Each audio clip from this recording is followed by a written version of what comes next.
Hey everyone, today we are looking into the life of Biddy Mason, an African American woman born into slavery who later became one of California's richest women. Her incredible life encapsulates both the abolition of slavery and the westward expansion of the United States in the 19th century. Join me as we explore her story. Biddy Mason is believed to have been born on the 15th of August 1818 in Hancock County in Georgia, though we cannot be certain of these details. She was named Bridget at birth, but became known as Biddy in her youth, and would retain that name for the remainder of her life. Biddy was born into slavery, as Georgia in the deep south of America was still a slave-owning state, and would remain so for nearly 50 years. What was worse, in her youth, Biddy was separated from her parents and sold to a Georgia plantation owner, Robert Smithson. While her youth and indeed much of her early adult years were arduous and spent in slavery, she did learn many skills during this time, which would allow her to prosper in later years. For instance, on the plantation of Robert Smithson, who had purchased her from her original owner in the 1820s, she learned much about husbandry and agriculture. Also, others who were enslaved there taught her about the folk medicine which had been brought from Africa to the United States and passed down from generation to generation. She also learned the skills of the midwife during these years. In 1836, Biddy was either given away as a wedding present or sold to Robert and Rebecca Smith, a young couple who had a plantation to the west in the state of Mississippi. She would spend the next 10 years of her life there, during which time she had 3 children, all daughters. Ellen was born in 1838, Anne in 1844, and Harriet in 1847. It has been speculated that her enslaver Robert Smith fathered these children, but there is no definitive evidence to confirm this.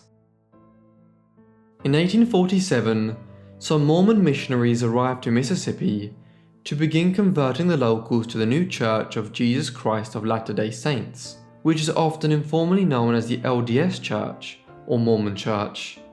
This was founded by Joseph Smith in the west of New York State in the 1820s, after he claimed to have experienced a series of divine revelations, and the church grew considerably in the years that followed. As they did, they began moving westwards to find an American Zion on the frontier of the United States. By the 1840s, they had outposts in parts of Illinois, Ohio, and Missouri, but the rising strength of the church in these regions also aroused opposition, and in 1844, Smith was killed in a riot in Illinois. Nevertheless, his followers remained committed to the cause, and Mormon groups would continue to head south and westwards in the years that followed, in search of new converts. And it was one such group of Mormons who arrived at the Smith plantation in Mississippi in 1847. Not long after the Mormon mission arrived to Mississippi, Robert Smith converted to the LDS Church, and he then decided to move to Utah, as the leaders of the Mormon Church had headed there to establish a new frontier community. He took his family and slaves with him, including Biddy and her 3 daughters. There, Joseph Smith's successor as head of the church, Brigham Young, had led his people to Salt Lake Valley, and they were beginning to establish a settlement which would become the heart of Mormonism, Salt Lake City.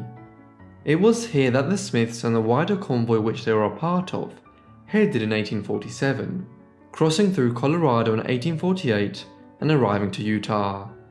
Along the way, Biddy's medical skills were useful, and she was an integral member of the convoy.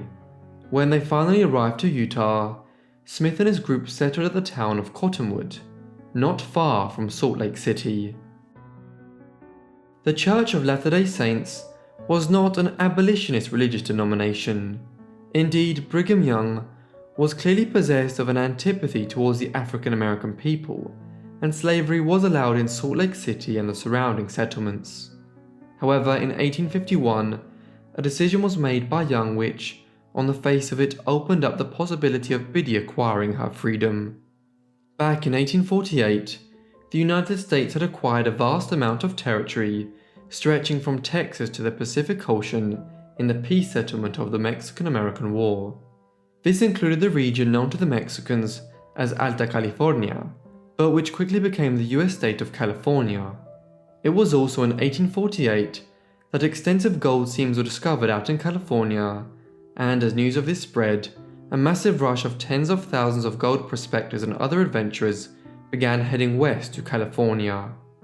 The gold rush of 1849 and the years that followed saw the state develop extremely quickly, and Brigham Young was anxious that the Church of Latter-day Saints would have a presence in the California region.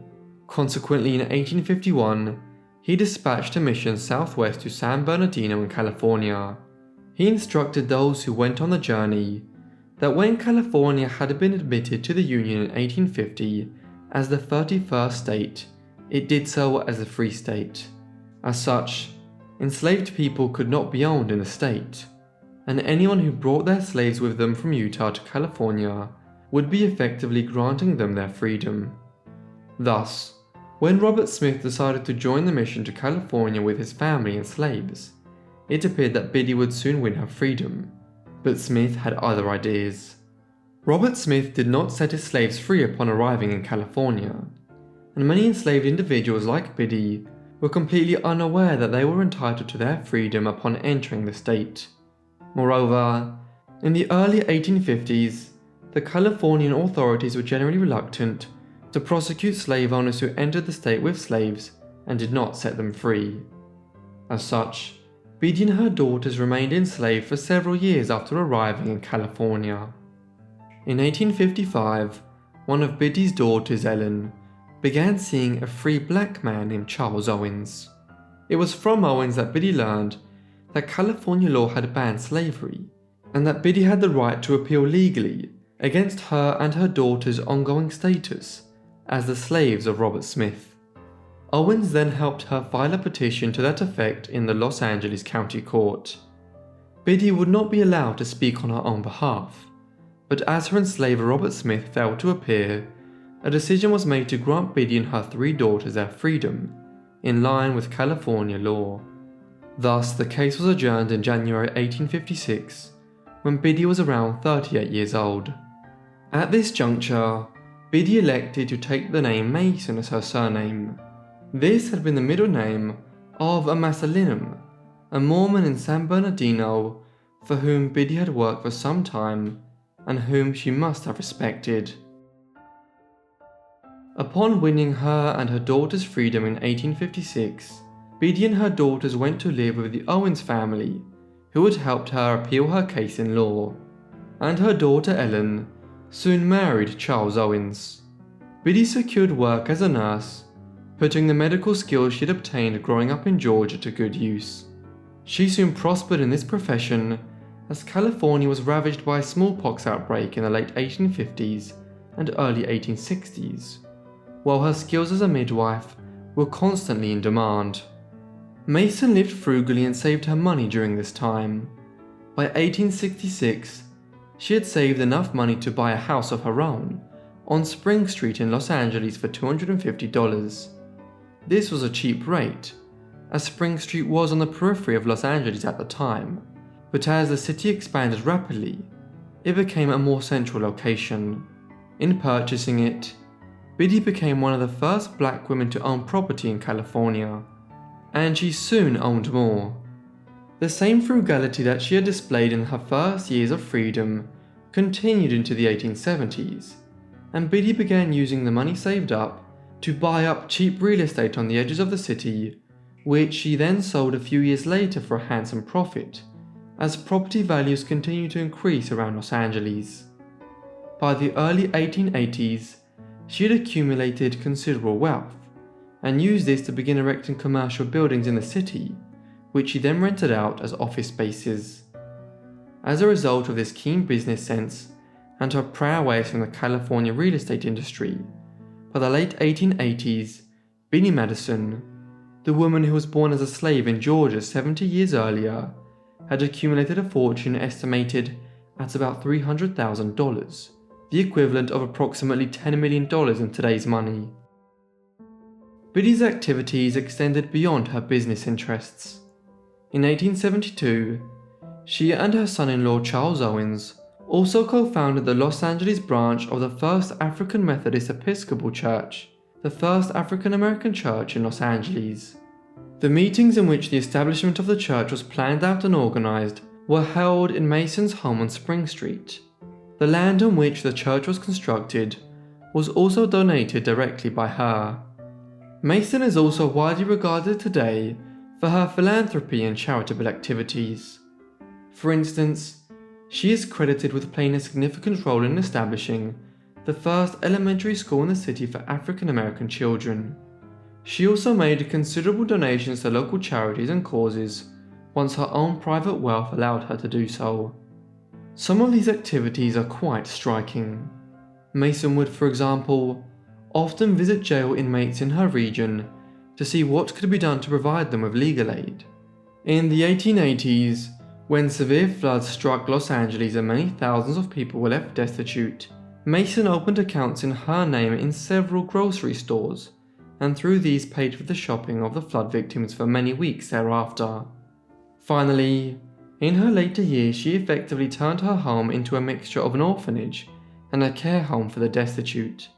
People visited here every day for relief from their poverty, and when Biddy was no longer able to meet them at the gate outside, as her health declined, her grandson would bring them inside to meet with her in the house.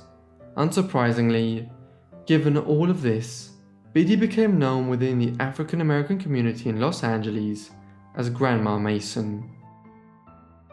Mason died on the 15th of January 1891 at 73 years of age in Los Angeles. Although she had become an esteemed figure within her community, both for her philanthropy and her religious activity, she was nevertheless buried in an unmarked grave at Evergreen Cemetery, located in the Boyle Heights district of the city. It was only nearly 100 years later that her contribution to early California history was recognized, when a large tombstone was erected over her grave in 1988.